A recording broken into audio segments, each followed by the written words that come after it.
বাংলার Luther king দেশে ফিরে কইছিল I have a plan. Luther king আমি নাম দেই নাই, আপনারা উত্তেজিত হবেন না।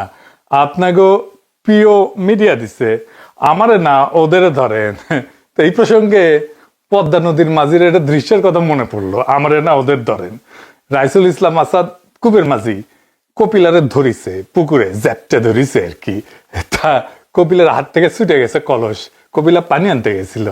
তো কপিলা কইতেছে আমারে ধরো কেন, কলস ধরো। দেখেন কেদা দিমু তরে তুই রং নাই কেদা দিবার স্যার দিবানা দিবানা মাঝি দিবানা কইলাম। কি করলে এটা? ধরো মাঝি, কলস ধরো।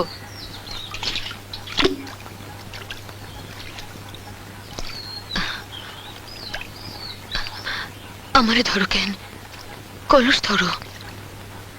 তো তারেক রহমানকে বাংলার লুথার কিং দেখলে মানব জমিনের মতি বাইরে ধরবেন, হামাক না। যাই হোক, এখন একে একে প্ল্যান বেড়া হইতেছে। বিএনপি মেলা টাকা পয়সা খরচা করে প্ল্যান করিচ্ছে।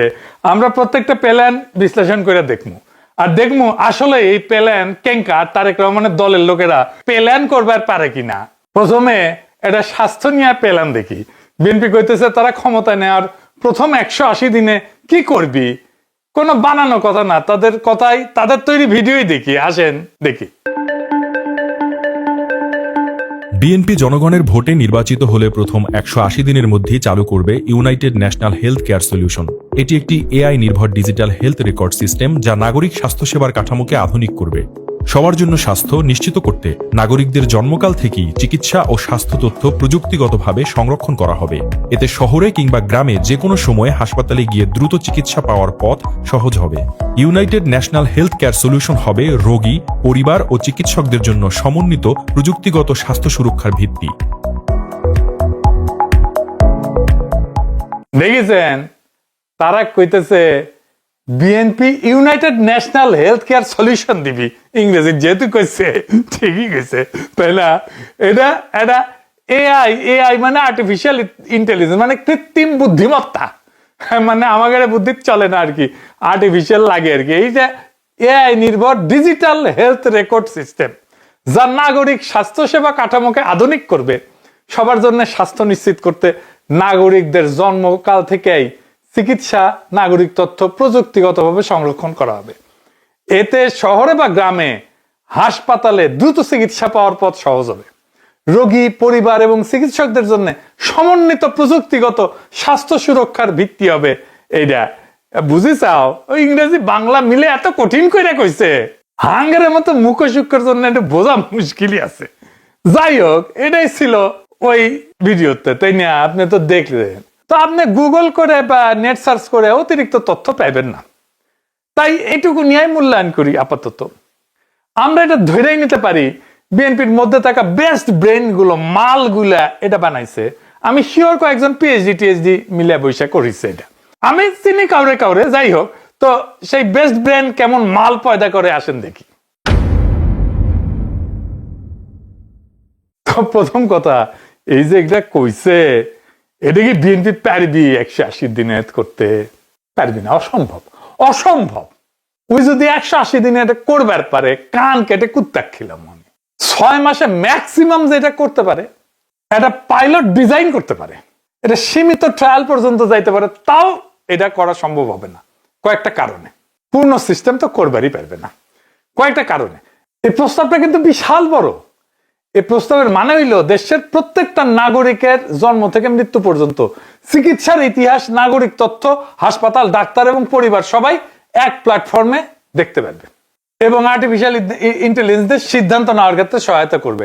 এটা শুধু সফটওয়্যার না, এটা রাষ্ট্রের হেলথ, সিভিল ডেটার একটা একীভূত সিস্টেম।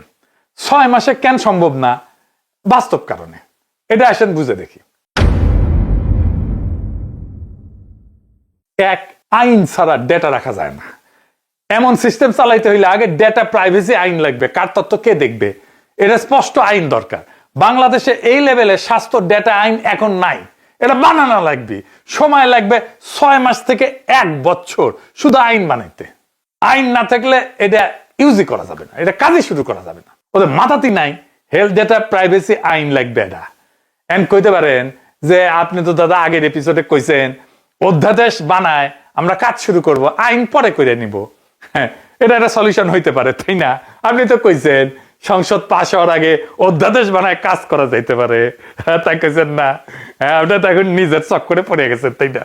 জি না, হ্যাঁ, জি না। কারণ হইতেছে অধ্যাদেশ তো স্থায়ী না, সংসদে পাশ না হইলে বাতিল হয়ে যেতে পারে, সরকার বদলাইলে বাতিল হয়ে যেতে পারে, আদালতে চ্যালেঞ্জ হইলে বাতিল হয়ে যেতে পারে।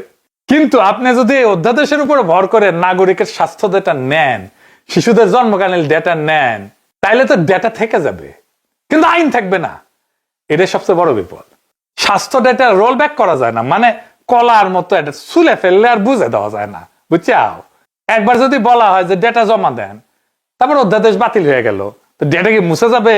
আর ডেটা কি ওই জায়গায় থাকে? কতজন নেয় না উডি থেকে? আপনি কাউরে যদি ছবি পাঠান, এরা ভালোবেসে যদি কাউরে ছবি পেটে দেন ইনবক্সে, ওই ছবি কি ওই রাখে? ওই কতজনের ফরওয়ার্ড করে আপনি দেখেন। তো সেই জন্যেই আপনি যেটা দিবেন ওইটি ডেটা, ওই ডেটা থেকে যাবে। কলা একবার ছুলে গেলে আর পরে যেমন বুঝাই দেওয়া যায় না, সেরকম ডেটা একবার নিয়ে ফেললে আপনি নিয়ে ফেলেছেন। এই কারণেই উন্নত দেশগুলোতে স্বাস্থ্য ডেটা আইন আগে সংসদে পাশ হবে, তারপরে কাজ শুরু হবে, তার আগে না। তাই এইটা 6 মাসের আগে শুরুই করতে পারবে না, প্রথমে 100 দিনে শেষ করবি কেমনে করে? মানে কি অবস্থা! আর কি হাসপাতালের তো অবস্থা কি? এটা তো কাগজে চলে, তাই না? গ্রামে উপজেলা অধিকাংশ হাসপাতালে এখন কাগজে প্রেসক্রিপশন, কম্পিউটার থাকলো ভাঙা, বিদ্যুতের সাপ্লাই নাই, ইন্টারনেট এআই তো দূরের কথা, ডিজিটাল রেকর্ড রাখার লোকই নাই। আর এআই তো পরে, আগে ডেটা লাগে, তারপরে এআই। এআই কাজ করে পুরনো পরিষ্কার স্ট্যান্ডার্ড ডেটার উপরে। বাংলাদেশের ডেটা এখন ফ্র্যাগমেন্টেড, বিভিন্ন জায়গায় ছড়ে ছিটে আছে। আপনার আপনার বাংলাদেশের মানুষের তথ্য তো এক জায়গায় নাই, মেলা জায়গায় ছড়ে ছিটে আছে। তারপরে ফাঁকা আছে, অনেক জায়গায় ডেটা ফিল্ড পূরণ করার নাই। এটা পূরণ করে এটা ঠিকঠাক মতো ডেটা ফিল্ড করতে এটার জন্য 2 বছরের মতো কমপক্ষে সময় লাগবে। আবার ধরেন এআই কিভাবে কাজ করবে এটাও কিন্তু বলে নাই। কি করবে? এটা শুধু সিদ্ধান্ত নেবে নাকি সহায়তা দেবে? এটা কি ডাক্তারকে বাইপাস করে কোনো সিদ্ধান্ত দেবে?